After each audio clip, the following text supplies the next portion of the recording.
Bismillah Rahman Rahim, ladies and gentlemen, Assalamu alaikum and good morning. On behalf of the Strategic Vision Institute, I welcome you all at our latest webinar on India-US Basic Exchange and Cooperation Agreement, BECA, Implications for the South Asian Region. We are delighted to have a very distinguished panel for today's discussion.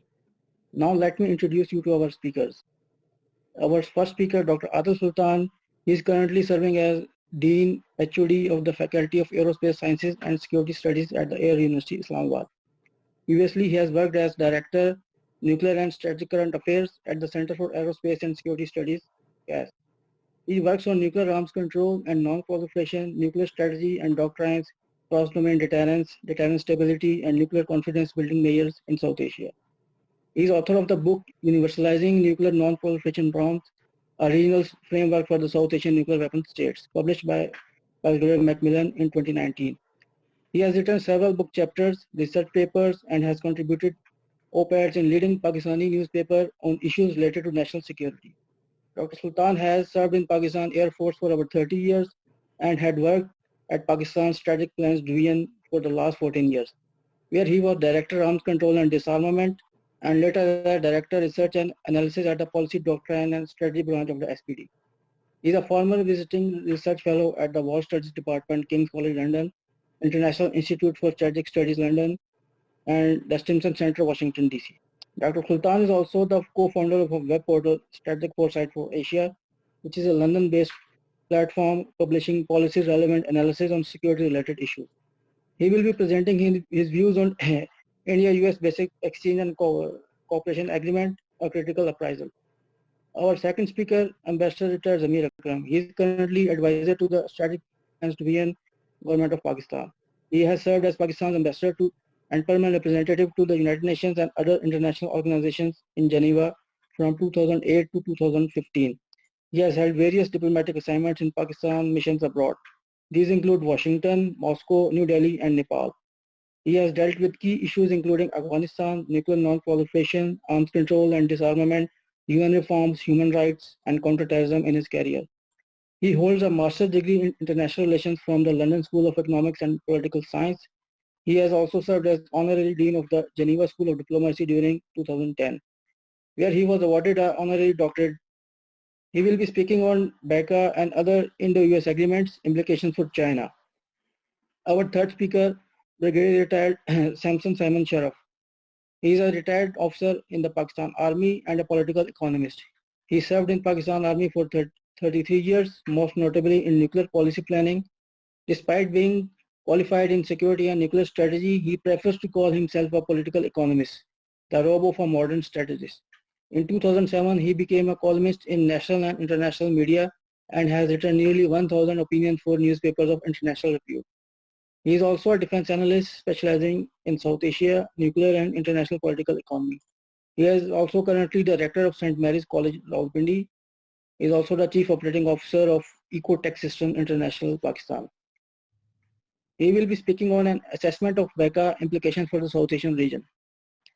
Before we proceed further, I would like to mention that this webinar will be conducted in the form of a panel discussion, during which each panelist will be given 15 minutes. We request all of our worthy panelists to kindly follow this time limit. If anyone is having trouble hearing or viewing the webinar or is having any form of connectivity issues, please do mention this in the chat and we shall try our best to address these issues from our end. Kindly note that by default, mics of all the attendees will be on mute and only panelists will be allowed to use mic and video function. If anyone from the audience would like to ask a question, they are requested to kindly use the chat option to type out their question.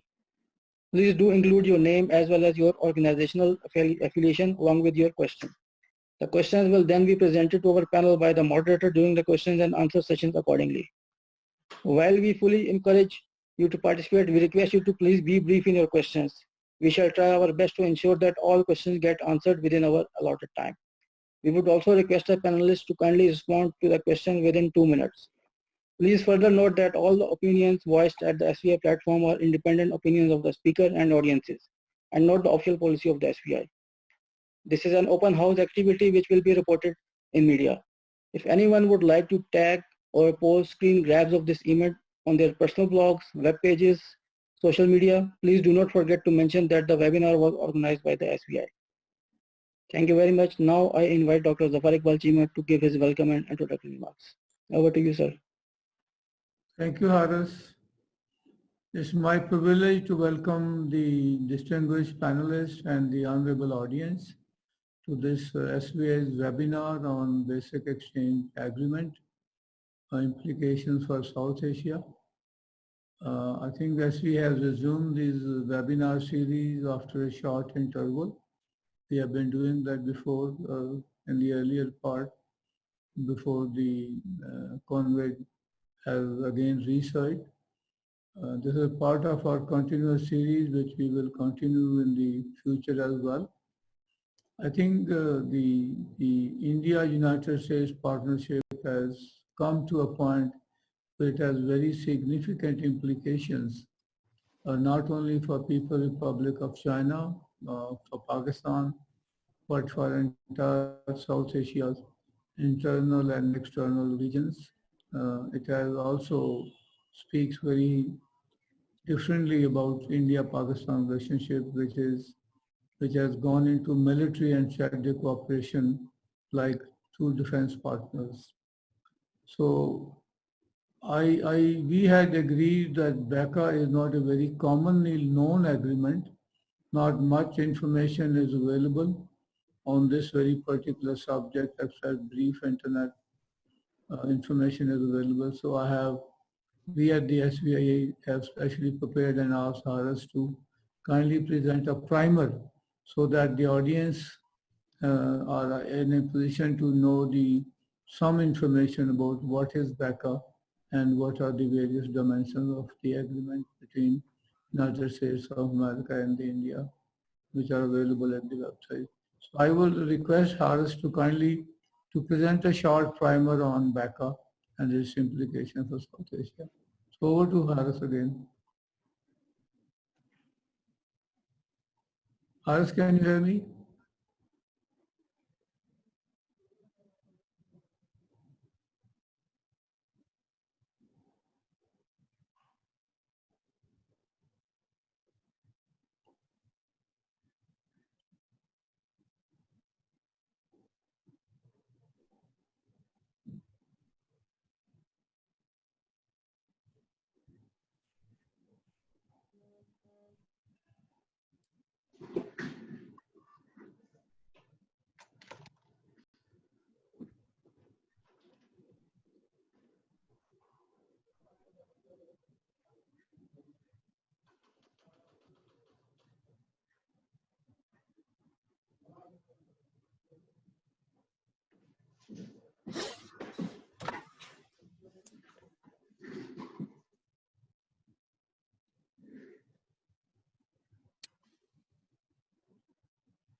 Haris, you're not audible.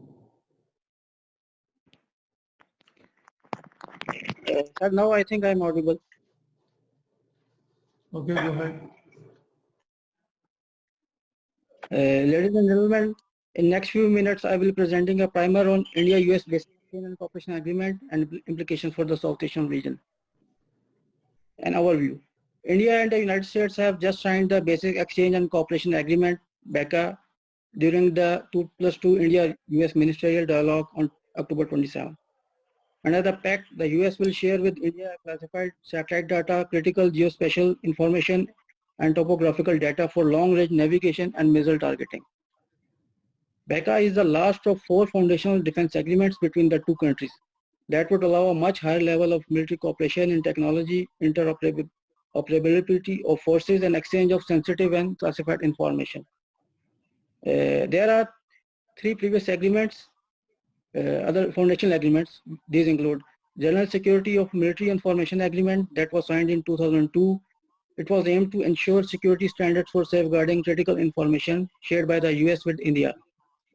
The Logistic Exchange Memorandum Agreement of 2016. In 2016, the US had designated India as a major defense partner, following which the Logistic Exchange Memorandum Agreement was signed. This allows both countries to use each other's military bases. Communication Compatibility and Security Agreement of 2018. Signed in 2018, the agreement enhances the interoperability between the two militaries and provides for the sale of high-end technology from the US to India. The scope of BECA. BECA is an intelligence sharing agreement proposed between the National Geospatial Intelligence Agency of the US Department of Defense and India's Defense Ministry.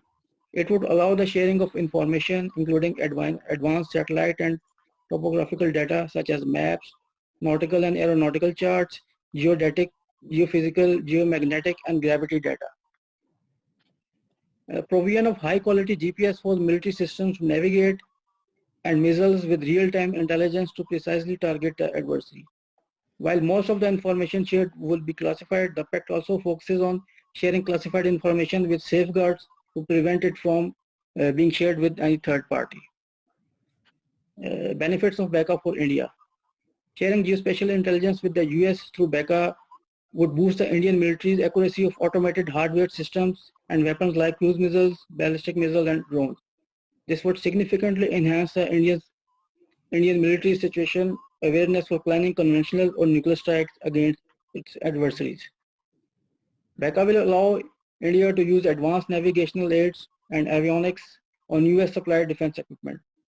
India has been using US platforms including the C-17 Globemaster for military transport, the Chinook CH-47 as heavy lift helicopters, Apache as tank killers, and P-81 for overland reconnaissance, and Lockheed Martin C-130 for airlifting troops.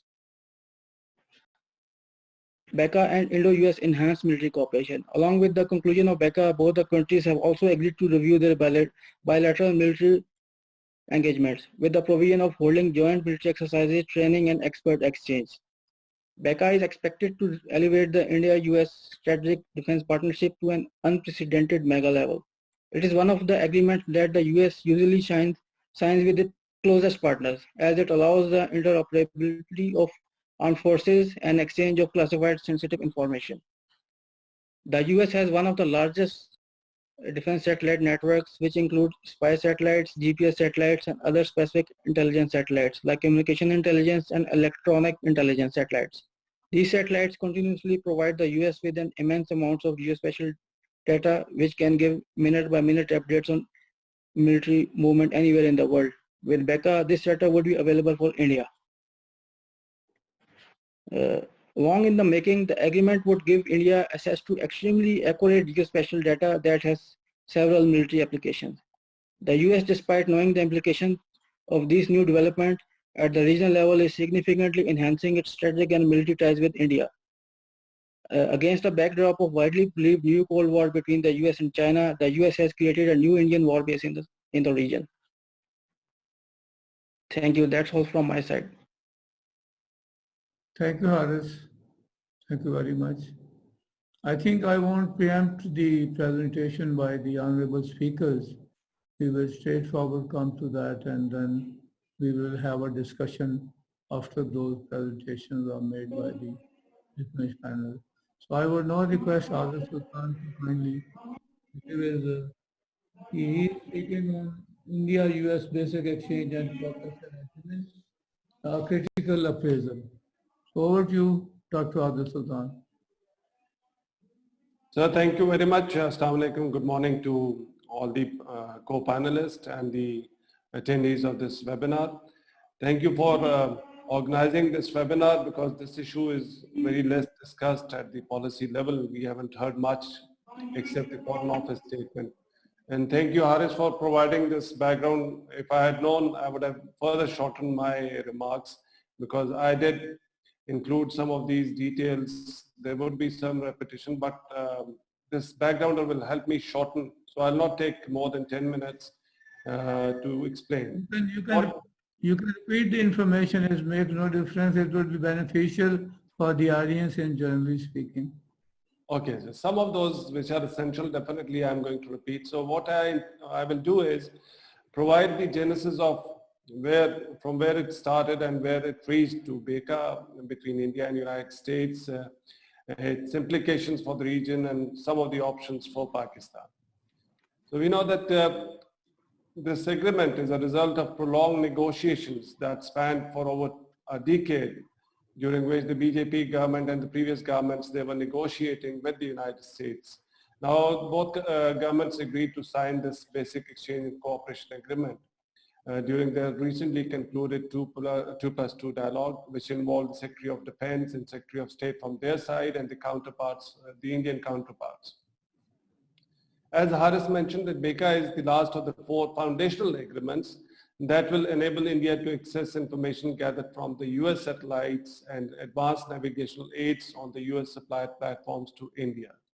The other 3 agreements that have already been mentioned, but I'll just repeat because these 4 foundational agreements in a way sums up the kind of strategic partnership that both India and United States are building, which includes information sharing, sharing of technology and everything. So the other 3 were General Security of Military Information Agreement that was signed in 2002, Logistic Exchange Memorandum Agreement, LIMOA, in 2016, and we also saw recently some of the aircrafts also visiting at Indian bases for refueling to operationalize that agreement. And then CAMCASA, the Communication Compatibility and Security Arrangement that was signed in 2018.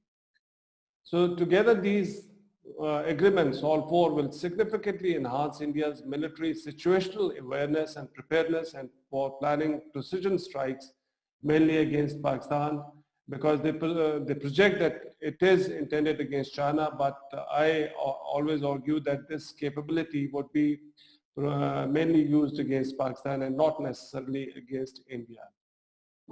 And we have also seen India's evolving posture or the statements coming from the Indian decision makers about the possibility of preemptive counterforce strikes. So we have to see these agreements in accordance with the official pronouncements or the statements made by senior member of the Nuclear Command Authority and other decision makers, military and civilian both, about the counterforce temptations.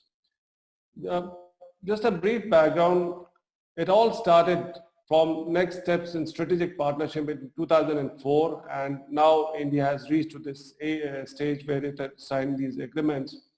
So India has been persistently following a roadmap that could help build its military potential and raise its stature of a credible regional or a potential global power.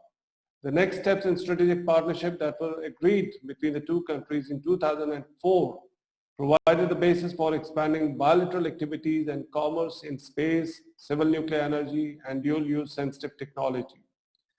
The joint statement of July 18, 2005 provided a future framework for building a strategic partnership and included commitment to build closer ties in space exploration, satellite navigation, and launch, besides promising a civil nuclear cooperation agreement that offered unprecedented concessions to India, and it allowed India to keep at least 8 of its facilities outside the safeguards purely for military purposes. So it all started from NSSP, and then we saw the strategic partnership India-US nuclear deal.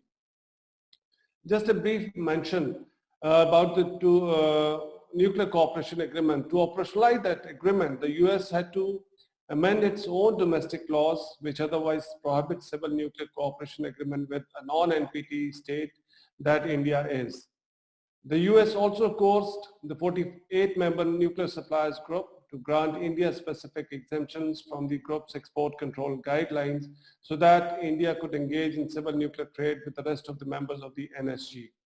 Now, US has been continuously pushing the NSG members to allow India full membership of the group, which many of the members, because of their own non-proliferation ideals or principles, they have been resisting. So the whole idea of providing this background is that this cooperation is not about single agreement, it is all-encompassing strategic partnership where the nuclear and conventional capabilities are gradually being built to build India's stature or credibility, or to make it a credible regional power in the region.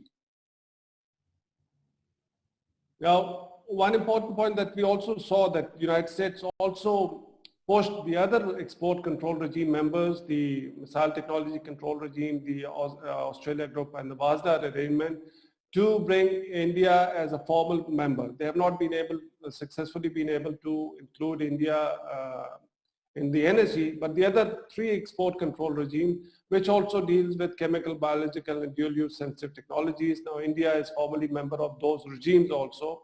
So those sensitive technologies which were earlier denied to countries like India, now India has access to those technologies. An interesting aspect that may need to be highlighted over here is that when India's UPA government or the Congress government was negotiating the India-US Civil Nuclear Cooperation Agreement and the contours of the strategic partnership between with the United States, the BJP was strongly opposed and had accused Congress-led government of giving up on India's strategic autonomy. After over a span of 15 years, the same BJP government has now become a staunch supporter of these agreements that may have consequences for India's own security in the distant future. And many Indian scholars are writing on this, that probably India has given up on its strategic autonomy. Now coming to what is BECA.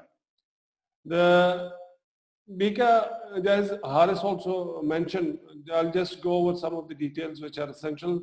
The Basic Exchange and Cooperation Agreement is for geospatial cooperation.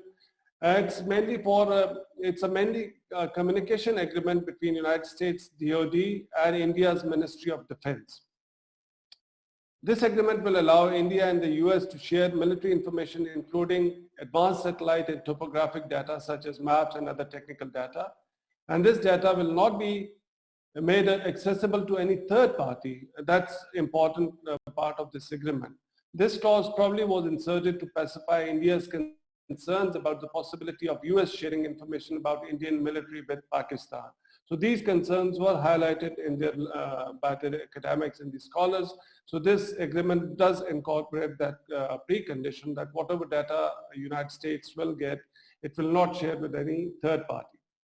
After signing of BECA, the US will be able to provide advanced navigational aids and avionics on US supplied aircraft and drones that are likely to be provided to India, mainly the Predators. With access to US supplied geospatial intelligence, the Indian military will be able to enhance accuracy of its cruise and ballistic missiles and armed drones that I said India is looking forward to purchase from the United States.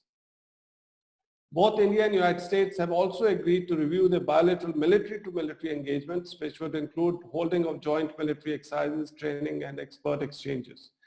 These developments are being viewed with concern by India's neighbors. China has already discussed these efforts as a show-off and an effort to intimidate China, and I'm sure Ambassador Amir Akram would elaborate in more details, while Pakistan has termed it a threat to strategic stability in the region. So that's from the Foreign Office, the statement which came up. We don't know what happened. Were there any concerns highlighted at any other level with the United States or not for now? The excitement that has been generated within India after signing of BECA agreement may have inadvertently exposed India's space-based capacity to gather similar information from indigenous satellites. Because earlier, Indians were making these claims of becoming an aerospace power, but the way they are projecting this capability or this agreement, it indicates that India didn't have credible space-based capabilities, and they were desperately looking for such kind of cooperation. India claims to have successfully developed anti-satellite weapons and precision strike hypersonic weapons, and all of which require very high degree of accuracy and technological prowess. So this agreement will enable these capabilities or for India to operationalize these, its doctrine by enhancing the accuracy of these weapon systems. There is also a possibility that India may be using its defense agreements with the US for political gains to signal to the outside powers that it is now a defense partner of the United States, but without formally signing any of the defense pact. And also towards the domestic audience that Prime Minister Modi often uses this kind of agreements and gestures to portray himself as a more credible leader acceptable by the major powers, especially the United States. And he has been playing these previously also. Now coming to the implications for the region. US-India comprehensive global partnership is likely to enhance India's political standing at the international level, besides helping the current BJP leadership to restore its credibility at the domestic front. On the military side, access to classified information and satellite imageries from the US satellites would help India improve its situational awareness and plan offensive military operations that may include the possibility of an aerial surgical strike inside mainland Pakistan. India could also exploit its enhanced situational awareness to plan counterforce conventional or nuclear strikes against Pakistan's strategic assets. Why I say conventional? Because India has declared that its hypersonic weapons would carry conventional warheads, but for now, that's what they say. We don't know what happens in the future. So the recently tested hypersonic technology demonstrator vehicle, STDV, that would be able to carry hypersonic cruise missiles with speeds more than Mach 7 and hit the targets with greater accuracy. So I have a concern. Probably if you have this kind of information, accurate information, the efficacy of these weapon systems would be greatly enhanced. We also know that hypersonic weapons, due to the short flight time, could also be useful against mobile launchers such as the Nasr missile system that Pakistan is likely to employ as part of its full spectrum deterrence posture to deter India's limited war fighting doctrine of the cold start or the proactive operations. So India can also utilize the information acquired from the US-owned satellites for its own drone strikes across the line of control or across the international border to help reduce the risk of a manned aerial surgical strikes and achieve its limited political objectives without putting the credibility of its military at risk, as was seen during Balakot crisis. The recently loosening of its United States export control rules for sale of drones by reinterpreting the missile technology control regime guidelines to specific countries is also another aspect which would largely benefit India, and India has shown interest in buying some US-built drones. So that's also an aspect which can be dovetailed as part of these agreements. So coming to the options for Pakistan. Unlike India, which has significant presence in space and has also developed anti-satellite weapon system, Pakistan is yet to seriously embark on its space journey. This deficiency could seriously impede Pakistan's military planning and developing options to counter India's evolving thinking on manned or unmanned surgical strikes or its counterforce temptations. Pakistan will have to fast-track its indigenous space program to meet its growing demand in the civil as well as military domains. This, however, would require resources and access to technologies that are not readily accessible for Pakistan due to political considerations. To arrest this growing gap in the space domain, Pakistan could explore expanding its space cooperation with China. Both countries are already working on their 8-year plan between China National Space Administration and SPARCO, which is Space and Upper Atmosphere Research Commission in Pakistan. As part of this plan, China is committed to launch several communication and Earth observation satellites for Pakistan. This cooperation, nevertheless, needs to be further expanded, focusing more on the civilian applications so as to bridge the gap as early as possible. Since the developments in the civilian sphere outpace the military developments around the globe, and keeping into consideration the fact that technologically advanced countries like the United States and others are also outsourcing their projects to tech giants like WhatsApp, Facebook, instead of establishing their military focus infrastructure, it would be useful and important for Pakistan to consider focusing on its civilian space development program. I'll end over here, and I'll be happy to answer any questions or queries during question and answer session. So thank you very much. Thank you. Thank you, Adil, for a very comprehensive presentation on BECA and its implications for China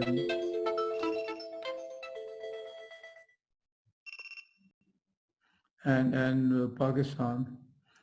I'm sure it will have some questions which will be addressed at the end of the total panel discussion, including by the other three presentations. I will now request Ambassador Amir Akram. He is speaking on India-US basic exchange and cooperation agreements implication for China. So over to Ambassador Amir Akram. Rahim, thank you so much for inviting me to this very important webinar. Let me begin by putting the Indo-US defense agreements in a strategic context with regard to China. Ever since the end of the Cold War, the US has pursued a policy in which it has tried to maintain its global hegemony. This is a zero-sum approach which is meant to deny any country to emerge as a rival of the United States. And in the American estimation, the most likely country to rival them as a competitor for global influence is China. Therefore, this zero-sum approach has been directed at containing China, which we are now witnessing has led to a new phase or a new Cold War. In this new Cold War, the Indo-US strategic partnership plays a central or the role of a linchpin for the US as well as for India. The elements of this strategic or geopolitical American approach to contain China involves several levers or several features. It has used the idea or the argument of maintaining a rules-based international order and freedom of navigation in the seas, especially in the so-called Indo-Pacific, which is the Indian Ocean and the Pacific Oceans, in order to control the sea lanes and the choke points such as the Straits of Hormuz and the Straits of Malacca, all of which are vital for China's trade and oil imports. The United States has also encouraged this so-called Quadrilateral Alliance between the United States, India, Japan, and Australia, which is meant to provide in the Quadrilateral Alliance and the ability to contain and, if necessary, confront China in the so-called Indo-Pacific Ocean. US maintains bases in the Persian Gulf, in the Indian Ocean and Pacific Oceans. It has engaged in incursions in the South China Sea and the East China Sea, which have been all part of a policy that had started under the Obama administration, so-called pivot to Asia, due to which 60% of US naval and air power were transferred to the Asia-Pacific region. The United States has also encouraged the littoral states in the South China Sea, for instance, in their disputes, in their territorial disputes against China. We saw recently, last year, I think, a decision on the basis of the laws of the sea, which favored these smaller countries in their disputes with China.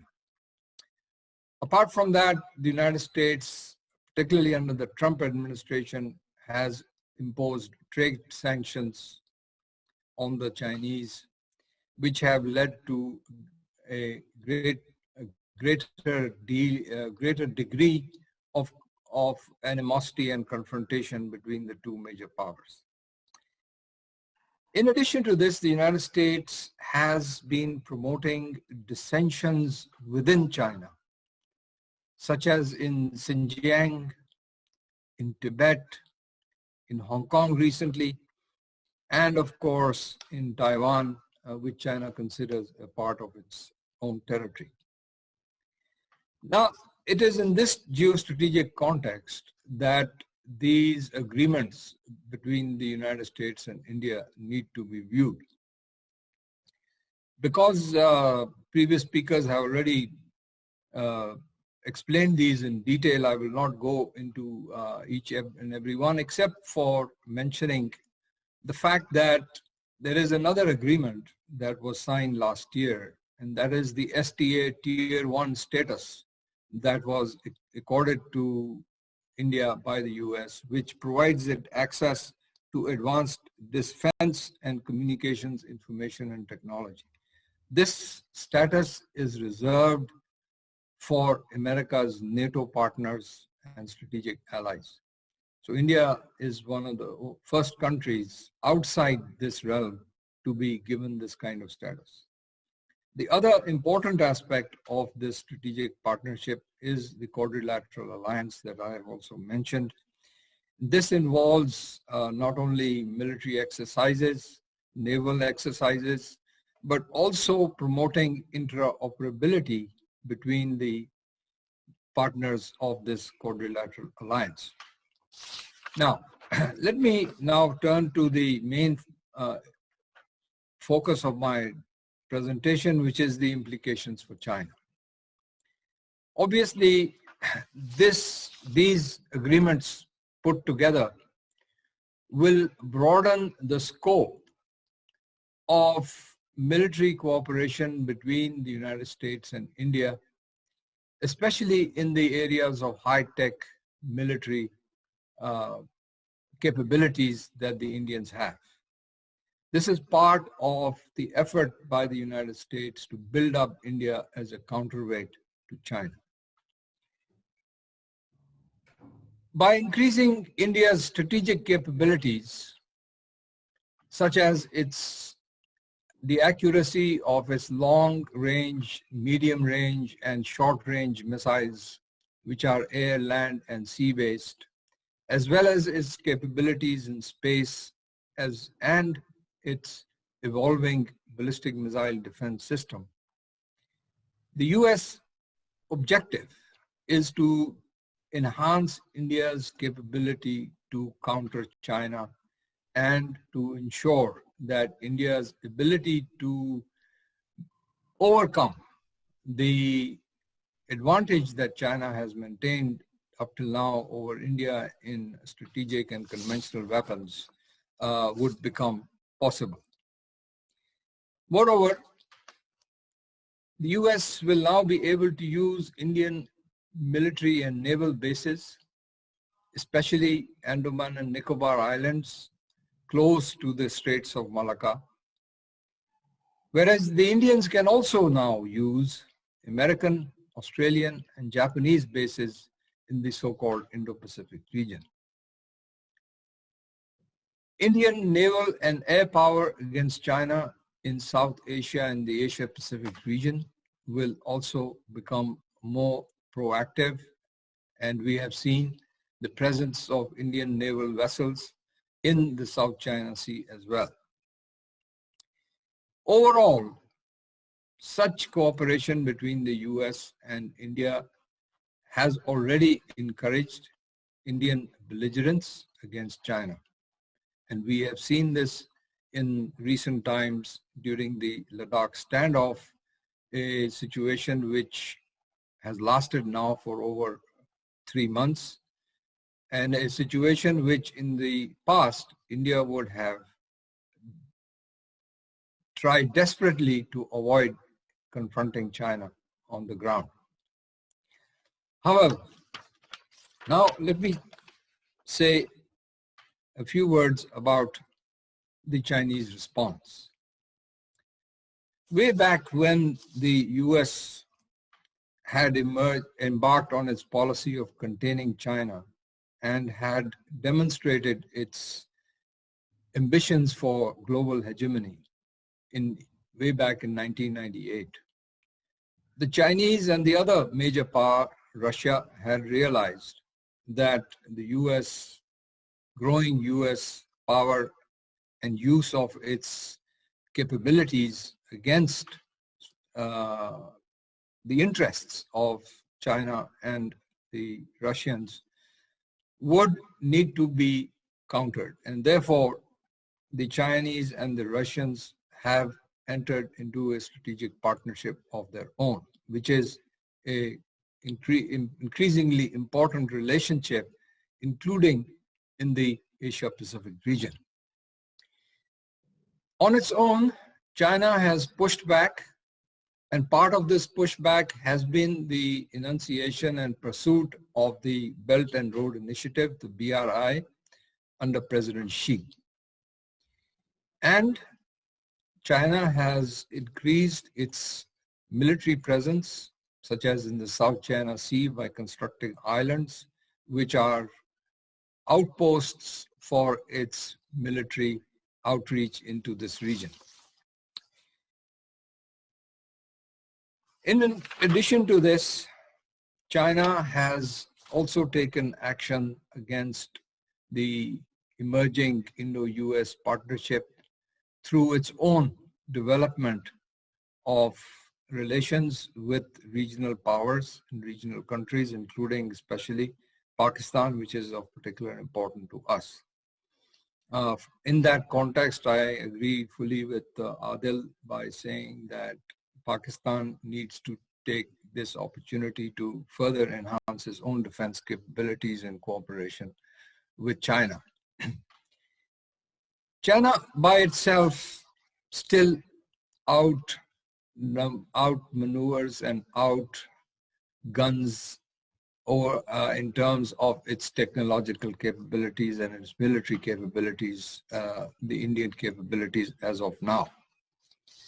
In some areas, although in the Chinese defense budget is at least 20 times less than that of the United States, but the Chinese have invested in capabilities that would become increasingly important to contain the US ingress into its region or into its spheres of interest. It has focused on its building up its naval power, and more importantly, it has focused on developing its edge in high-tech weaponry. In some areas of artificial intelligence, the Chinese are far ahead than even the United States. So in this situation, the Chinese are capable of countering this Indo-US or quadrilateral partnership that is being aimed against them. And I think the Indians also realize that there is a point beyond which they cannot push China. What is interesting to note in the joint statement that was issued by the 2+2 meeting between India and the US recently when the BECA agreement was concluded, is that there is no mention of China. There is a mention of Pakistan, there's a mention of Afghanistan, etc., in different contexts. But the purpose of this whole engagement between the US and India has not been mentioned. So China, the exclusion of China's mention in this agreement indicates Indian sensibilities that they do not want to push China beyond a certain point.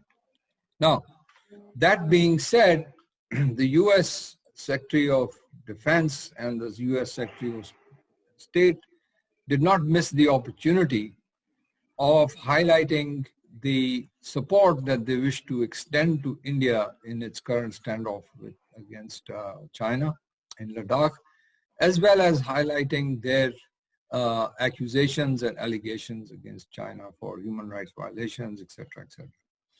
So the Indian side tried to avoid making a frontal assault on China in the joint statement.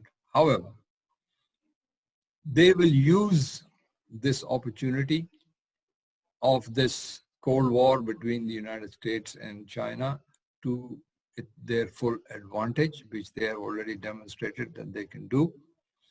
And we will continue to see this relationship, this strategic partnership between the US and India, that it will continue to grow irrespective, in my view, of the recent change that is about to come in the United States as a result of the last election. I think that the US may not pursue a very aggressive public diplomacy against China under a President Biden, but certainly they will continue with the pursuit of their strategic objectives that I have mentioned. And so in real terms, in actual terms, I do not see any change in the Indo-US partnership against China. The Chinese have very correctly, I think the Chinese Foreign Minister Yang Yi recently has very correctly termed the Quadrilateral Alliance as an Asian NATO, which is actually what it is emerging to be. And the Chinese have warned the US not to manipulate differences between China and its neighbors to its advantage. However, it remains to be seen whether the Indians will respect this sensitivity on the part of China. Because trying to play this double game with the Chinese on the one hand, engaging with them in talks to de-escalate in Ladakh, while building up their military capabilities in cooperation with the United States. This is a double game, and it is a dangerous game which the Chinese are obviously not going to be misled in this context, and they will respond as they already have demonstrated that they will respond if necessary. So I think overall, the pursuit of US strategic objectives in this region has made South Asia, and not only South Asia, but the whole of the Asia Pacific region, a much more volatile and much more dangerous place. And unfortunately, this trend is likely to continue in the future. Thank you. Thank you. Thank you, Ambassador Amir Akram. Very detailed and a very comprehensive view of the implications for China. I now request Brigadier Retired Simon Sharaf to kindly speak on the BECA and its implications for South Asia. So over to you, Brigadier Simon. Thank you very much, Dr. Cheema, and Assalamu alaikum, all participants and viewers. I'll continue from others at the point where other speakers left off, but there would be certainly some repetition. BECA, in my view, is a continuation of the US-India Civil Nuclear Agreement of 2006. That's where it all started. Then already we've mentioned the LIMOA, the COMSCASA, and I'll add extended in background of DOCLAM, that is 2017, the Indian and the Chinese border crisis to Ladakh and Balakot. Balakot is one area where Indian cyberspace capabilities were seriously challenged and utilized by Pakistan. So there's a big gap in the Indian systems vis-a-vis Pakistan and China, which they want to fill now. It is also a reaction to the Sino-Pakistan cooperation, what I have been calling in my articles, the end of the US geostrategy in Asia. That is the containment ring.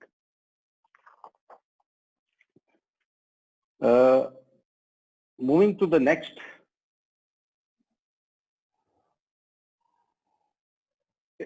BECA is likely to bring interoperability in the Indo-Pacific Command. As mentioned earlier, there is an entire wealth of data which is available. Now, in my assessment, it will likely gel with Indian local, Israeli, French, and British and Russian equipment already held by India. This is a controversial point that I wish to highlight, because there is a surveillance cooperation between Israel because of its systems deployed in India. There is a cooperation between the French and the Indians, more so now because of the new aircrafts. The British have been there since 1947, and India holds lots of Russian equipment, particularly the air defense systems, and Indians will try to gel it through the local technologies.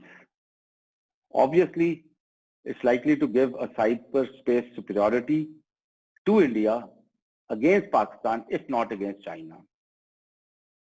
And in relation to Pakistan, this entire complex of these 5 or 6 agreements, plus the Indo-Pacific Command, is a swinging hammer. As has been mentioned, China has not been declared so openly, Pakistan has been. So at some stage, like always, whatever the military force structure in India, it does become Pakistan specific. And then of course, the BECA and the COMCASA provide doors to US listing. They will be able to spy on India. The next one, please. All this has been mentioned already by Dr. Adil and by R.S. Bilal. So the next one, please. Implications. This is important. India could be held hostage by the United States of America.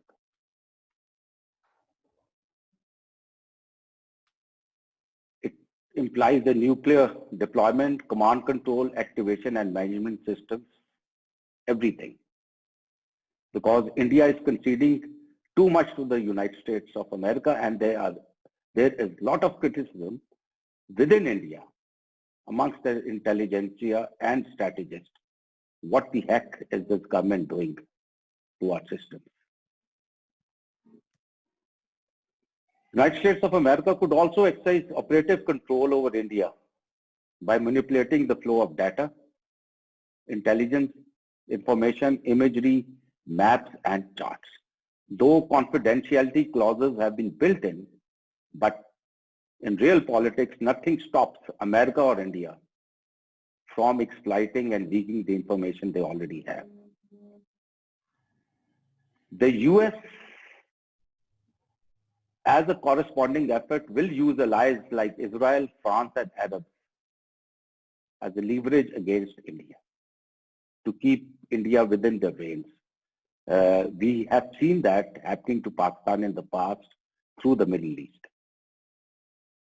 The shifting balance of power in the Southwest Asian region, that is our region including Afghanistan and maybe even Iran, will force Pakistan and China to gravitate towards each other. And the evolving environment in the IPR, that's the Pacific Rim, Indian Ocean, astride the line of actual control and the line of control, may edge Pakistan and China to a binding, wide-ranging mutual agreement.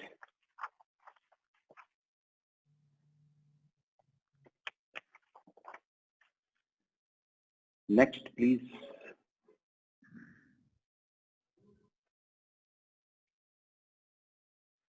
This is important. It will give a quantum jump to Indian GIS and MIS capabilities, which presently they lack. And we saw it in Balakot. We also saw it in Ladakh, where the Indians did not have sufficient early warning regarding China.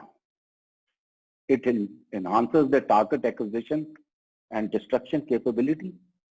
As mentioned by Dr. Arthur Sultan, remote controlled war, most prominently through armed drones, will be an added dimension, especially when India is also poised to get drones from United States of America.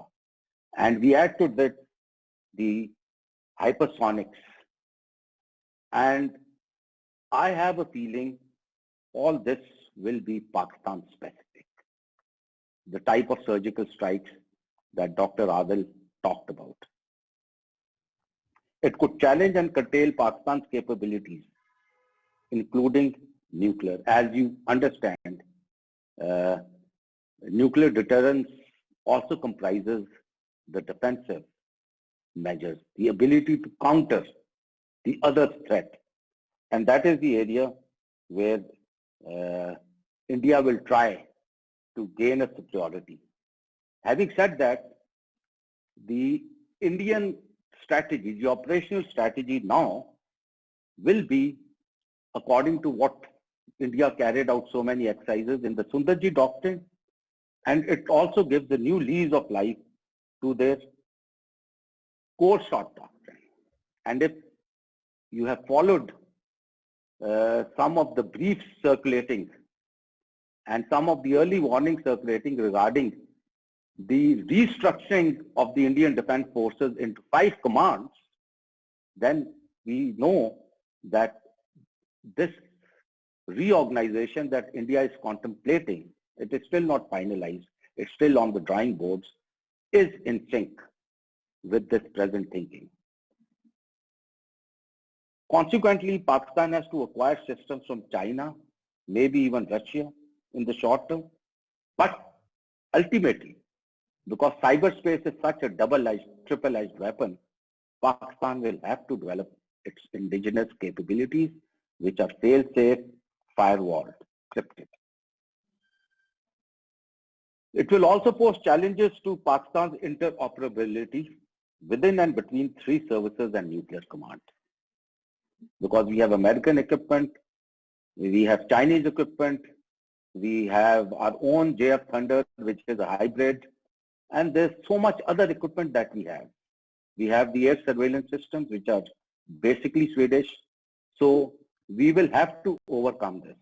But more than us, India will have to overcome, because already with the existing equipment, they have an interoperability problem. And now bringing in the US technologies and everything, the problems are going to compound. We in Pakistan have to prepare for a digital battlefield and enhance cyber space capability, as already mentioned by Dr. Arthur Sultan. So we not only have to go for our space programs now. There are many islands in the Arabian Sea that belong to Pakistan. So we will have to start thinking very seriously how we are going to use these islands in our early warning capability to keep an eye on the Indian and the American and the other fleets in the Arabian Sea and Indian Ocean. And lastly, we have to prepare multi-redundant fail-safe counter system. This includes nuclear, it includes our air defense against Indian strikes, and everything. We'll have to do that. Now, my question is, where is the Asian pivot? Has NATO been Asianized in the form of India, or United States of America will still stick to its old concept of the southern front, the southern pivot, which is in the Middle East and Africa, and radiates towards Pakistan. So where is the Asian pivot? India, Middle East, or Pakistan? And I'll leave you with a map to ponder. Next slide, please. Here it is. The biggest is Indo-Pacific Command, 60%. A very small is the CENTCOM. Now they have a separate US African Command. You have the eastward expansion of NATO, which I think will now pick up with the new government further, especially after the Crimea crisis and what has happened in Azerbaijan. So if you see, Pakistan comes in the center of all this. And Pakistan's role, the decisions that Pakistan takes in future are going to be most important. Thank you very much, everybody.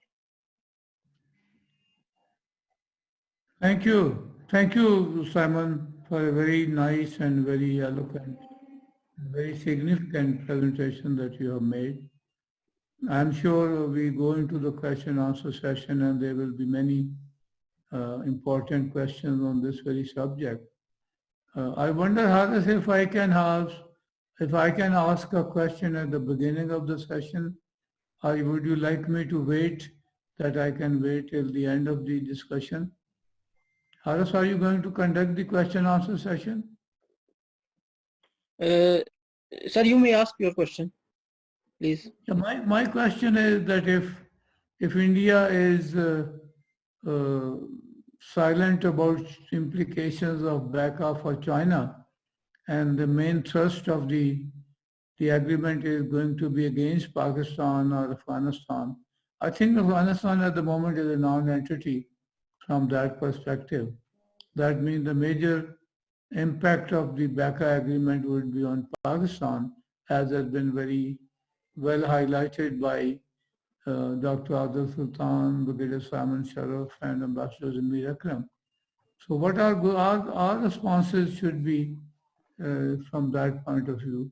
And how can the United States of America can still claim to have friendly relationship with Pakistan while at the simultaneously signing BECA with India on this very particular subject? I would like any three of the honorable panelists, if they like to answer the question. Okay, let me try answering your question. I'm sure the others also have a point of view, but let me share. I have no doubt that given the power correlation of power between India and China, the Indians, as I said in my presentations, are using China as a means, as an excuse to build up its high-tech military capabilities, strategic and conventional.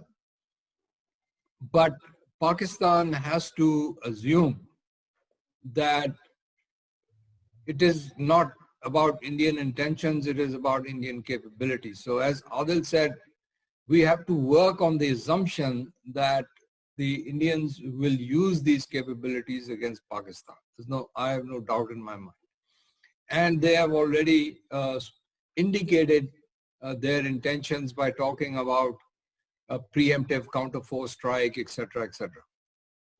The purpose would be to break out of the stalemate that full spectrum deterrence has imposed in this region between India and Pakistan. So at least theoretically, they think that they can break out of the stalemate and make the use of conventional numerical advantage that they have is a possibility in the future by holding us hostage at the strategic level.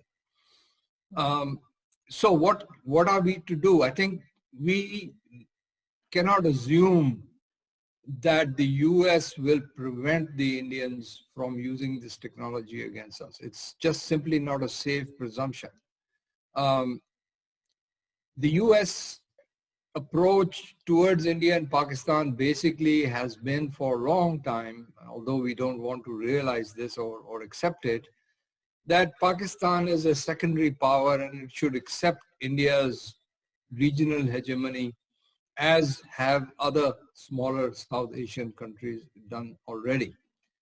But this is something that Pakistan is not willing to accept, so that puts us on the wrong foot as far as the US is concerned. The only answer in my mind to respond to this emerging threat is greater strategic cooperation with China. That's the only option. There are some people in our country who think that we should not put all our eggs in one basket. But my argument has always been that there is only one basket now, and that is the Chinese basket.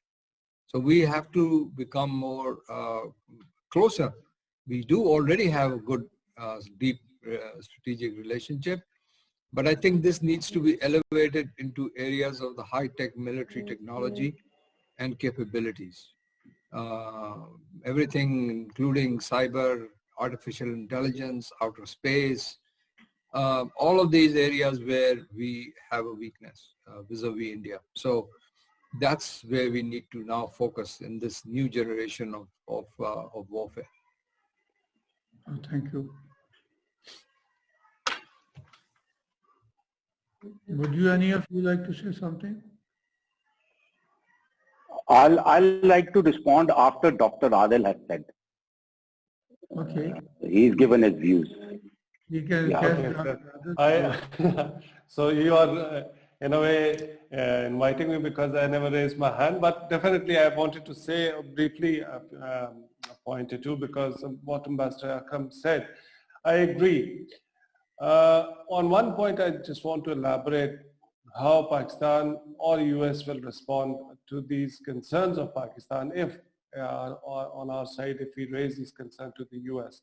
If you go back the history, the India-US nuclear agreement, India-US strategic partnership, once we raise these concerns at the official level, United States told us that, look, this is not against you. This is against other regional powers, or because of evolving regional security environment where India has the right to safeguard its interests. So that's the answer we are going to get even if we raise this issue with the United States. So end of the day, we are on our own. We have to make our own decisions. We cannot expect that the United States will do anything which would address our primary security concerns. And I agree with Ambassador Akram. My biggest apprehension is that by having this capability of better situational awareness or more accurate planning for more accurate strikes against Pakistan, this gels in with the doctrinal statements or the pronouncements made by the senior military leadership and the political leadership, especially the military leadership, which have been planning for counter-force strikes after this full spectrum deterrence that neutralized their gold star doctrine. So they were working on several options. So the way they have brought out, they have built their capabilities, the C4I2SR capabilities by acquiring different platforms from other countries and by having this agreement. And now you see the weapon systems that India is developing. So that gives them a capability to project against Pakistan as a deterrence that do not consider employing your short-range ballistic missile very early in the conflict, because we have this capability and we can neutralize that. In real terms, whether they will do it or not, I doubt about that, because that's a risk they won't like to take. But by having that potential of deterring Pakistan, their decision makers could be emboldened to carry out or contemplate conventional strike. Again, they are looking for the same thinking to create space for conventional military operations by building or projecting these capabilities. And this is where the major concern is, because it could lead to miscalculation. It could trigger a crisis into a major war, these miscalculations. So that's where the problem is.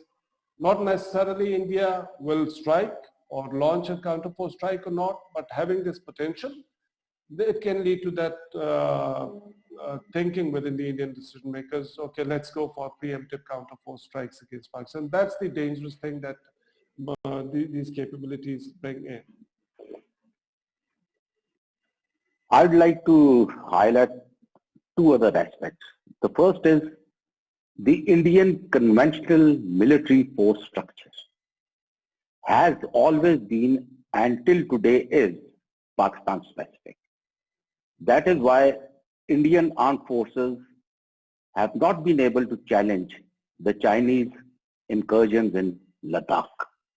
The rapids, their mechanized formations, and their clumsy, bulky mountain divisions, their artillery, their field rockets, their short-range missiles, even the long-range missiles, they're all Pakistan specific. And if we read into and I'm sure all of us have already read it, into the US-India Civil Nuclear Agreement, the major posturing is in the preface, where they have talked of preemptive retaliations, preemptive, as Amir Akram brought out. So, we in Pakistan got a clear message in 2005 what the future is going to be, and 15 years hence, here we are today discussing the same issue. What progress we have made. The Indian hypersonic capabilities and drone capabilities also, as we have, all of us have mentioned, are Pakistan specific. They cannot fly across the Himalayas, across 15 to 20,000 feet and launch themselves and debauch themselves into Chinese territory. All this is Pakistan specific. At end of the day, if past its precedents, this entire BECA agreement and all the wealth of data that India will be able to use for target acquisition, accurate target acquisition, whether it is our nuclear forces in various grades, tactical formations or whatever, it is all Pakistan specific. But I still believe, as a student of nuclear strategy, Europe, NATO had a long debate over tactical nuclear weapon systems. And ultimately, under the various agreements, arms control agreements and all, they were removed and disarmed. This will not apply to South Asia. It will not apply to India and Pakistan. So as far as that evolution of nuclear doctrine is concerned, the leaf will be turned in South Asia vis-a-vis India and Pakistan. Pakistan is under threat. We have already had a decade wasted. India has built up from 2005 till to date. We've got 3 decades wasted. It's high time we galvanize ourselves, not only in our military systems, in our cyberspace and everything, which we are already doing, but everything else which supports, which provides the stamina to a nation to fight or deter an enemy. Pakistan seriously lacks in that area. One word, building up of a national power. Thank you. I have a small clarification, especially from Brigadier Simon and Dr. Arthur Sultan. Does India has an operational hypersonic weapon which is deployed against Pakistan? There's some rumor about BrahMos being developed in the hypersonic phase, but I don't think that has been tested as such. So what hypersonic weapon do you have in mind which may be deployed against Pakistan? Can I respond to this? Please, please. Yeah. So they have just tested hypersonic technology demonstrator vehicle, which is a launching vehicle, and they are still in the process of developing hypersonic weapons. But interestingly, now this is new. This is a new buzzword. So every missile is being labeled as hypersonic. Even the ballistic missile, they come re-entry, they are hypersonic. So they have termed this BrahMos also as hypersonic. So anything which goes beyond Mark 2 or 3 or 4, so they have terming it hypersonic. But India is on path to developing, and they are building, and we cannot discount that. Yeah. There's no operational weapon as such. No, not yet. My point is that India will need time to absorb this technology. It's not going to happen tomorrow. During that time, as Dr. Arthur Sultan said, and some Indian papers claim the Tyra to include hypersonic missiles. Right. So that is where I got my knowledge from. Okay, okay. Over to Haras. Haras, Sir, I have a question. I have a question. Am I audible, sir? You want to ask a question? Yeah, okay, Haris, go ahead. AVM Zamir, sir, please go ahead. I have two questions, and they're at tactical level. The first one is from Brigadier Simon Sharaf. In his slide on effects on South Asia, he mentioned BECA will cause challenges to Pakistan's interoperability within and between three services and nuclear command. I would probably need a slight explanation on this particular aspect. My second question is addressed to both Brigadier Simon Sharaf and Adil. In the same slide, Brigadier Simon Sharaf mentioned that India would also have problems in interoperability because of the diversity of its equipment. But a few slides back, one of the slides on BECA said that the Indian equipment will gel with local Israeli, French, and other equipment. So there's a dichotomy that I perceived. I would like a clarification, and I would also like Adil to address that how does BECA impact interoperability of the American equipment with the existing diverse equipment in India? Thank you. Should I answer? Ji. Because the question's directed at me. India already has an interoperability problem. It was very well demonstrated in the Mirages, in the Su-30s, the MiG-21s, in the Balakot strikes. And Pakistan demonstrated it did not have that issue of interoperability because our AWACS are of a different region, our JF Thunders are indigenous, our Mirages which were used for the strikes were French. They've been with us for a very long time. And inside Pakistan territory, we had a backup of the F-16s and the American equipment.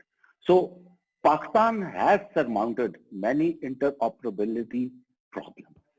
But now, as a counter to what India is likely to do and advance in the future, we will have to induct new equipment not only from China, from all the sources that are openly available in the world. That is the interoperability issue I was talking about. We will have to do it. Our interoperability, our Ladakh strike, our Balakot strikes gave a very good example. It shook up the world on this particular issue. The targeting, the neutralizing of the Indian systems, and equipment of various origins operating in the same area. So I hope both your points, I have clarified them. As far as India is concerned, they already have this issue, and this issue will further aggravate, because if it is limited to the Chinook helicopters and the Apache helicopters and the C-130 aircraft being flown by India, what use is BECA to India then? Unless they can use this information for other systems. That is why they will indigenously try to make it compatible with this. This is what I said. Sir, I would draw your attention to your slide on BECA, which is probably third or fourth slide. And I have it in front of you. I have yes, it sir. with me. You said will likely gel with local Israeli, French, and British and Russian equipment held by India. So that is, Yes. I missed the explanation of this particular point by you. That on one hand, we perceive that the Indians would already have interoperability problem, but our deduction from BECA is that this will gel with the other equipment. So maybe no, will likely gel. Though the agreement does not permit, the Americans tell them it will only be vis-a-vis American equipment. But who will stop them once they develop their own systems? So they have the early warning systems from Israel, they have the radars, they have the French system, they have the British system. They also have the Russian air defense system and other systems, they will carry out indigenous development and try to get into that. And as a country, if we had such equipment and we had this opportunity, we would also have done the same. So they will, I feel India will be successful in gelling all this. Otherwise, it's no use. Unless they start getting all the equipment from United States, everything. And that will be a major shift in the force structure. In my view, this is probably one of the major motivations of US signing this agreement, that they would like the Indians to buy more of US equipment for its interoperability, because even today, almost 70% of equipment operated by India is from Russia, and then from China and Israel. So there's hardly any equipment that, not much they have from US. So they will have the interoperability only with US equipment and not the Russian and the French or other, because each one of them is very possessive of their codes and their permissions to be granted to India to get it interoperability with the US equipment. So I would agree with your that stance that probably India still has. May I also emphasize, the Israeli defense industries are the world leaders in interoperability, and they have very close relationship with India. So there's a lot of, there's so many things we can talk about, assume, speculate, but as a social scientist, I feel 3 to 5 years hence, all this will happen. Sir, can I add something, sir? Sure, please go ahead. I agree with the ABM Pai's what he was saying. There is operational angle also, the issue of interoperability, and there is commercial angle also.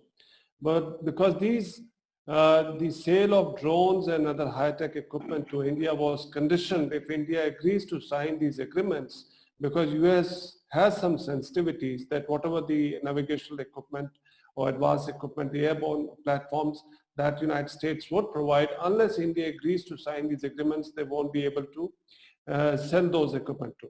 So there was a kind of bargaining also. So apart from the interoperability, the commercial angle was also there, and United States does want India to look more towards US defense industry and buy more equipment, and that's why they are binding through these agreements, whatever the terms and conditions could be.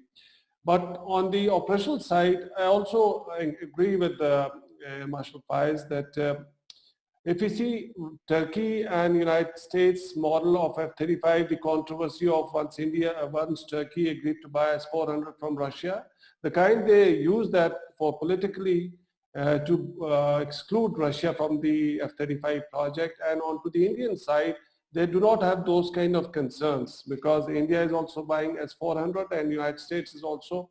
So here the model is different.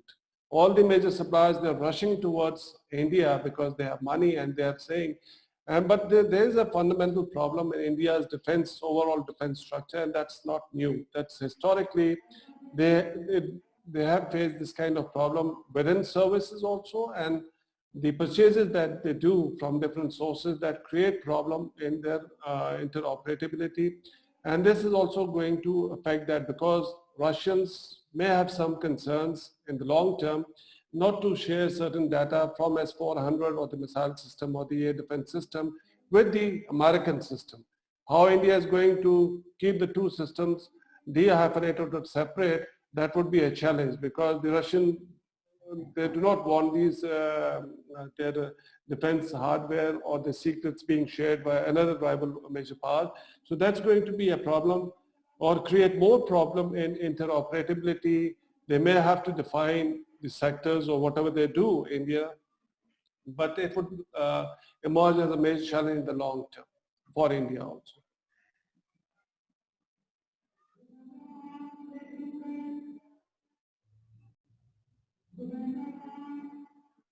This is Sir Dr. Ghulam Mujaddid. Sir, may I ask a question if it is possible? Yeah, sure, why not? It's meant Sir, for thank you. Thank you. Thank you very much, sir. Sir, this interoperability, although it is a problem with the non-NATO or non-US countries that use diverse equipment, Pakistan and India, they also have the same thing. But as we go closer to the American or US systems, then this tactical data link systems, they have to be made compatible. And link 16 is the link that NATO uses or US forces use. But I think the problem needs to be looked at in true perspective. For a very long time, the Indian and the United States military forces have been operating. They have been doing joint exercises. They have the liaison officers in each other's headquarters of a very high, ranks or something.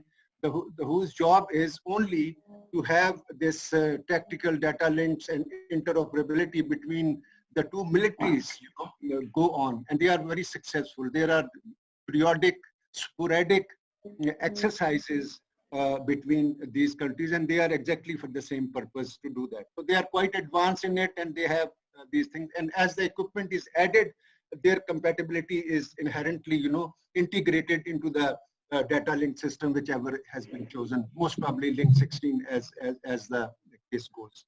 My question to Ambassador Amir Akram, I fully agree with him that we need to have at the strategic level, at the state level, a cooperation agreement with China. Just like we had, now that according to the Chinese foreign minister, we have Asian NATO in the shape of Quad.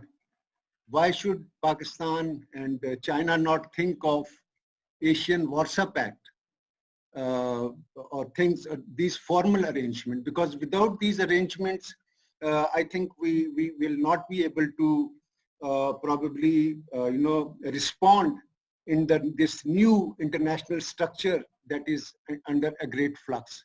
So this, if it could be elaborated a little more. Thank you, sir.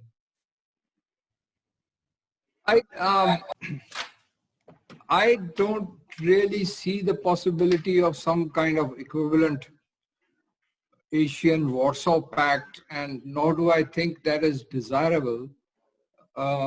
What is desirable is a higher level of cooperation between Pakistan and China, and if possible, between Pakistan and Russia, which is less at the moment, does not seem to be as feasible because of reservations on the Russian side, owing to the old Indian-Russian relationship. But certainly in some areas, the Russians are willing to cooperate with us. But what I am advocating is a higher level of defense strategic cooperation between Pakistan and China, especially in the area of the evolving defense technologies to counter what the Indians are able to obtain from the US, from Israel, from France, etc. So in that sphere, if we are able to acquire those capabilities, I think that that would be sufficient for our purposes, mainly through China. Having a pact like Warsaw Pact or NATO Pact really is not necessary, in fact, for us. We need to be able to defend ourselves through our own resources, working with the Chinese. So I think that should be sufficient for us.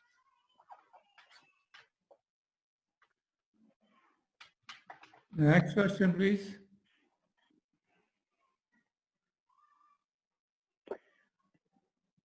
May I add before the next question comes? That's where Haris has the next question.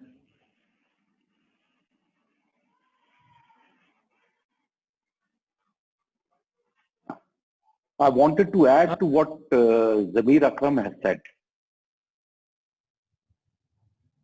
Go ahead. Please go ahead. Apart from military cooperation with China and if possible Russia, we have to very seriously look at our economics, because that is what will give a stamina to our war fighting capabilities. It will give stamina to our logistics. So for Pakistan, it has to be a two-front effort. It's not just that we keep increasing our capabilities in the military technologies and we continue to remain dependent economically. We have to do something as quick as possible, as fiercely as possible, to gain some sort of a sovereignty and independence in our economic decision making on road to becoming a sustainable country. Thank you. Haris, can you hear me? Yes, sir, I'm hearing you. And We have a question from, yes, sir, we have 3 to 4 questions. Okay, go ahead. Yes, sir. We have a question from Ms. Sadia Kazmi, Director Academics at the SVI. Anyone from the speakers can respond to this question. Although BECA is not the first instance of military and intelligence cooperation between the US and India, but do you think that with BECA, the US is an effort to contain China, has in fact eroded the mutual vulnerability, that is strategic stability within the South Asian region, providing sufficient insulation of India? May I request Ambassador Amir Akram to answer the question? Because of the time slot, we have to reduce the number of speakers speaking at the same time. So may Ambassador Amir Akram, kindly would you answer the question? I think that, as I mentioned in my presentation, this situation has emerged as a result of American intentions to contain the rise of China as a competitor, as a rival at the global level. And this is a part of the American project to ensure continued hegemony. And this is an approach which is I described as a zero-sum approach. The US could, at the same time, it's possible for the US to recognize China as a partner. And in some areas, in some ways, particularly in economic and trade relations, the Chinese and the Americans have been partners for the last 20 years or so. And there is a great deal of interdependence between them in these areas. So they could have continued to pursue that objective, but unfortunately, they are pursuing a zero-sum approach whereby they do not wish any country to become an equal partner with them. And that's really the bottom line as far as the US is concerned for several decades now. And I, as I mentioned, I see this policy continuing in the future. So this is a choice that Washington has made, although, and this will be the continuation of that policy. And in this approach, the US has strengthened its existing alliances with countries like Japan, Australia, and others, and it has sought new strategic partners like India or Vietnam and some other countries in this so-called Asia-Pacific region. So that is a possibility, that is a trend, that is a trajectory that we will continue to see in the future. And that is why a lot of people now, including myself, consider this the emergence of a new Cold War between the United States and China. The danger is, of course, that this could lead to a confrontation or a clash in South Asia, because what the Americans are doing is encouraging Indian belligerence. And Indian belligerence is most likely to be demonstrated towards the weaker partner or the weaker country in South Asia, and that is China, that is Pakistan, as compared to China. So the overall the situation is becoming much more dangerous for us in this region. Yes, Harris, next question, please. We have a question from Miss Adila Ahmed, research fellow at PICS. Her question is addressed to Ambassador Amir Akram. She wants to ask that can you enlighten us when we will not be in a when we will be in a strong position against India, and such Indian steps like BECA will not bother us anymore. Ambassador Amir Akram. You know, it's difficult to predict such situations. It's always a question of evolution. We have seen deterrence is not static. Deterrence is always dynamic. Even after the 1998 nuclear tests, we had deterrence based on counter-value weapons between India and Pakistan, and then the Indians wanted to get out of that nuclear stalemate or nuclear deterrence situation by developing Cold Start, and then we responded by developing our full spectrum deterrence. And now the Indians are looking for these kind of capabilities in the next generation of weapon systems in space, in cyber, plus force multipliers that would be provided through BECA and other things. So this will be a continuing competition. We need to look at where we have to respond, and I take the point made by Mr. Sharaf about the economic, monetary, financial capabilities that Pakistan has to deal with sort of situations. So we need to come up with more cost-effective responses. Just like full spectrum deterrence has been a cost-effective response, similarly we need to come up with a more cost-effective responses to the Indian acquisition of these technologies. But in some areas, definitely in space, in cyber, in artificial intelligence, we will be lagging behind if we do not find partners like China who can help us, just as the Indians have found partners in Israel and the United States to help them. So this is, in short, this is a continuing race. And it is difficult to predict when it will end. Okay, Harris, next question. We have two questions. Both are addressed to Dr. Arthur Sultan. If you would allow, I can narrate both the questions. Question number one is from Ms. Ayosha Khan, Research Associate at the SVI. Will Pakistan military be able to use BEDO navigation system of China for situation awareness in crisis or peace situation, as few reports have suggested? Then the other question is from Mr. Sajjad Hussain. He's studying at World Time Institute. What could be the immediate response from Pakistan on BECA?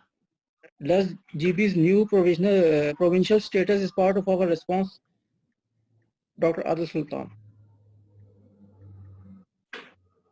Okay, thank you very much for these questions, Ms. Anusha. The navigation system that you are mentioning, I think it's more of surveillance or some satellites that were launched by China. So that's not the agreement that we can say that it can be used, or that's not an arrangement that we can say that it's a replica or that's a counter to BECA arrangement. BECA is not only giving satellite imageries to India, it's a much more deeper cooperation, which also involves the equipment, the airborne platform, the aerial navigation systems, all to be integrated, and that sharing of information between the two militaries.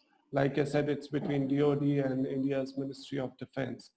Bedu is more of like, you can say, like a GPS system or something of that sort, which may have some military applications, but it cannot be termed as a counter to BECA arrangement. On second question, what would, Mr. Sajjad asked this question, what could be the counter measures? I think that's what the question is.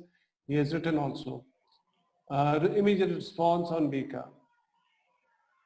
What we are discussing over here in this webinar is not something that something terrible has happened, a very serious development that we need to immediately respond. What we are trying to do over here is build our understanding for long-term implications. As Dr. Cheema also said about certain weapon systems, that India, yes, it is developing, but it's not something clear and present danger that we have to respond tomorrow.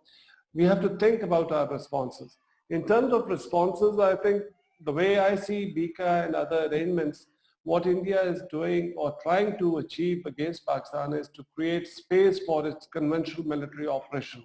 And all these arrangements or doctrines or developments or the concepts for counter-force strikes, these are all intended to create that space where India thinks that it has conventional military edge over Pakistan, so that it can play with its conventional superiority.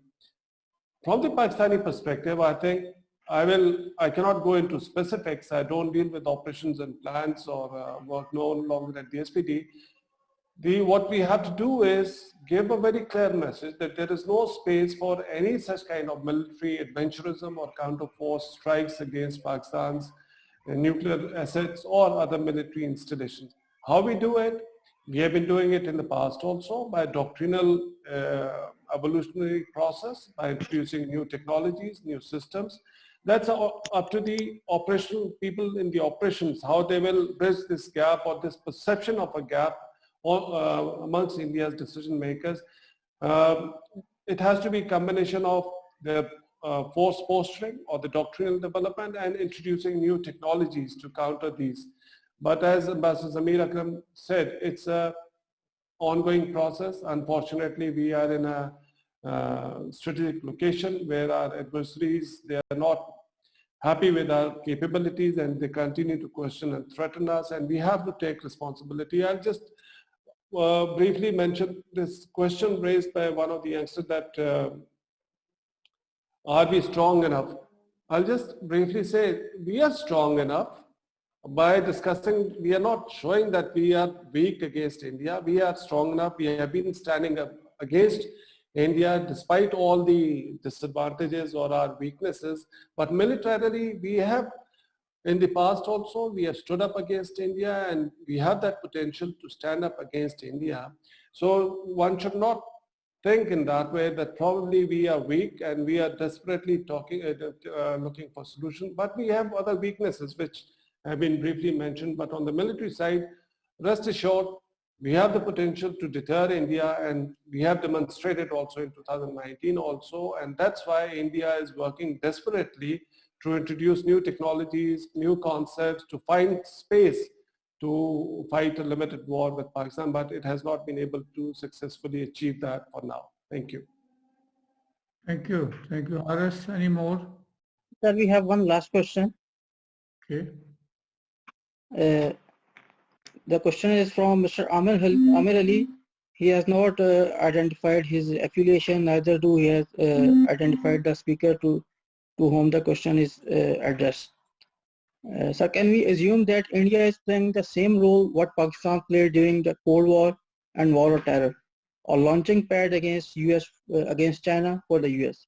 And India's condition will be the same as Pakistan faced after fulfillment of US interests.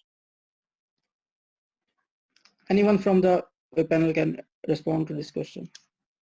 Simon, would you like to answer? First of all, I think it's a very, very badly framed question. It's a reflection of the gentleman who has asked this question, because Pakistan never provided such a platform and such a allegiance to the United States of America. And that is why Afghanistan has remained unstable for so long, because Pakistan has resisted all temptations to become an all-out partner of the United States of America. So that analogy itself is not correct. Secondly, Pakistan was dealing with the social situation in Afghanistan, in which initially it was communism. When they left, there was Islamic resurgence in Afghanistan, which Pakistan recognized, which quietly America also acquiesced to. And then at 9/11, America flipped and everything else flipped, and Pakistan had to pay for the consequences. It still does. So the two situations don't match. Pakistan promoted the liberation of Afghanistan not only from Soviet Union, but as you see, we have been the major actors in brokering a peace deal between the Afghan Taliban and the United States of America. So in both cases, Pakistan's objectives were very noble, they were lofty, and Pakistan did it at a lot of cost to itself. India does not face such a situation. Yes, Pakistan once again faces such a situation vis-a-vis the Indian occupied Kashmir. So the two situations cannot be compared. And I also want to add a bit to what Dr. Adil Sultan said. Amongst the Indian critics and writers, one of the arguments coming in favor of this deal is that Pakistan already has an interoperability with China. Therefore, India must also have such a system with United States of America. Thank you. Thank you. I think, others, if you agree, we have already overshot 20 minutes of our time. So should we close it? Sir, we have received a question from abroad. If you allow, I can discuss, or as you say, we can wrap up the session. Have you received the question? Yes, sir. From Germany. Yeah, please ask the question. His name is, I may not pronounce him right. His name is Dominis Vogel. He works at Heinrichs Institute for Peace and Sustainability Solutions. Comment to all, thank you for your words. Would not be it cheapest to stop the race at all by settling peace talks? We will always see innovation. We will have global risk to solve together. Deterrence is not really of help. What is your opinion? Anyone from the panelists can respond to this question. Brother Amir Akram, would you like to answer the question?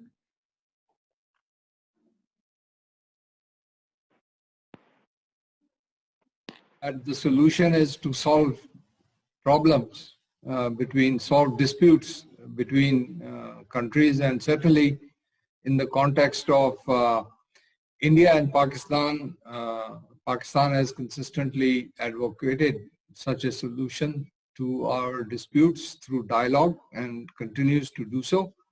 The most important dispute, of course, being the dispute over Jammu and Kashmir. Even when India and Pakistan became overt nuclear powers after the 1998 nuclear tests, Pakistan proposed a strategic restraint regime, which we continue to advocate. And this proposal was to eschew, to avoid escalation by introducing destabilizing weapon systems, such as ballistic missile defense and other kinds of military modernization, and at the same time resolve our outstanding issues such as Kashmir.